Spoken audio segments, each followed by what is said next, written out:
Hello friends, Easter വിശേഷങ്ങൾ കണ്ടാലോ. അപ്പോൾ ഞങ്ങളുടെയൊക്കെ പള്ളിയിൽ ഈ ഈസ്റ്ററിൻ്റെ പ്രാർത്ഥന എന്ന് പറഞ്ഞാൽ ശനിയാഴ്ച വൈകിട്ടാണ്. ഒരു 6:30 തുടങ്ങും, 10:30 11 ഒക്കെ ആകുമ്പോഴത്തേനാണ് തീരുന്നത്. അപ്പോൾ ഞങ്ങൾ 4 പേരും കൂടിയാണ് പള്ളിയിലേക്ക് പോകുന്നത്. എൽദ വന്നിട്ടില്ലായിരുന്നു, അവന് സുഖമില്ലാണ്ട് വീട്ടിലിരിക്കുക.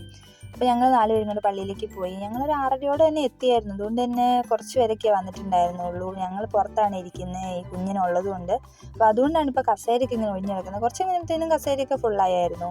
പിന്നെ ഞാൻ എല്ലാം ഒന്നും വീഡിയോയിൽ പകർത്തിയില്ല കേട്ടോ. പള്ളി കഴിഞ്ഞ് ഞങ്ങൾക്ക് അപ്പവും ചിക്കനൊക്കെ തന്നിട്ടുണ്ടായിരുന്നു, അതൊന്നും ഞാൻ എടുത്തില്ല. പിന്നെ ഞങ്ങളുടെ ഞായറാഴ്ചത്തെ വീട്ടിലെ സ്പെഷ്യലാണ് ഇത്. ചക്കയും കോഴിയായിരുന്നു, പിന്നെ അപ്പവും കോഴിയും കഴിച്ചു. എല്ലാം കുറച്ച് കുറച്ച് ഇങ്ങനെ കഴിക്കും. പിന്നെ ഞങ്ങൾ നേരെ അമ്മ വീട്ടിലേക്ക് വിട്ടു. അമ്മ വീട് അടുത്ത് തന്നെ ആയതുകൊണ്ട് ഇടയ്ക്കിടയ്ക്ക് ഇങ്ങനെ പോയി വരാം കേട്ടോ. അപ്പോൾ ഞങ്ങൾ അമ്മ വീട്ടിലേക്ക് പോകുന്ന വഴിയാണ് ഇത്. അവിടെ ചെന്നപ്പോഴത്തേനും അവിടെ എല്ലാവരും ഞങ്ങളെ കാത്തിങ്ങനെ നിൽക്കുകയായിരുന്നു. അമ്മയും മമ്മിയും പപ്പ എല്ലാവരും കാത്തിട്ടുണ്ടായിരുന്നു. പിന്നെ ഈസ്റ്റർ ആയതുകൊണ്ട് കുട്ടിപ്പട്ടാളങ്ങളെല്ലാം എത്തിയിട്ടുണ്ടായിരുന്നു. അവരൊക്കെ അവിടെ നിൽക്കുന്ന ഫോണിൽ പണി ചെയ്യുന്ന കണ്ടപ്പോഴത്തേനും കുഞ്ഞിനും ഫോണിൻ്റെ കേസിൽ എന്തോ വഴക്കായി. പിന്നെ ഏതെങ്കൂട്ടനും അമ്മ വീട്ടിലായിരുന്നു, അവനും ഈസ്റ്ററിൻ്റെ ഇതിൽ വന്നിട്ടുണ്ടായിരുന്നു. അവൻ്റെ കൂടെ കുറച്ച് നേരം കളിച്ചു. ഇത് അമ്മയുടെ ആങ്ങളയുടെ കൊച്ചാണേ. പിന്നെ ഞങ്ങൾ ഫുഡ് കഴിക്കായിരുന്നു. ഫുഡും മമ്മിയുടെ സ്പെഷ്യൽ എല്ലാം ഉണ്ടായിരുന്നു കേട്ടോ.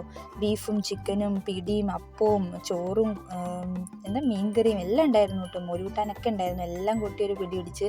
പിന്നെ എല്ലാ വിശേഷങ്ങളുടെയും അവസാനം എന്ന് പറയുന്നത് ഇതാണല്ലോ. അപ്പം ഞങ്ങളങ്ങനെ പൂത്തിരിയൊക്കെ കത്തിച്ച് ഞങ്ങളുടെ ഈസ്റ്റർ വിശേഷങ്ങൾ അവിടെ അവസാനിച്ചു. അപ്പം അത്രേ ഉള്ളൂ. Bye bye.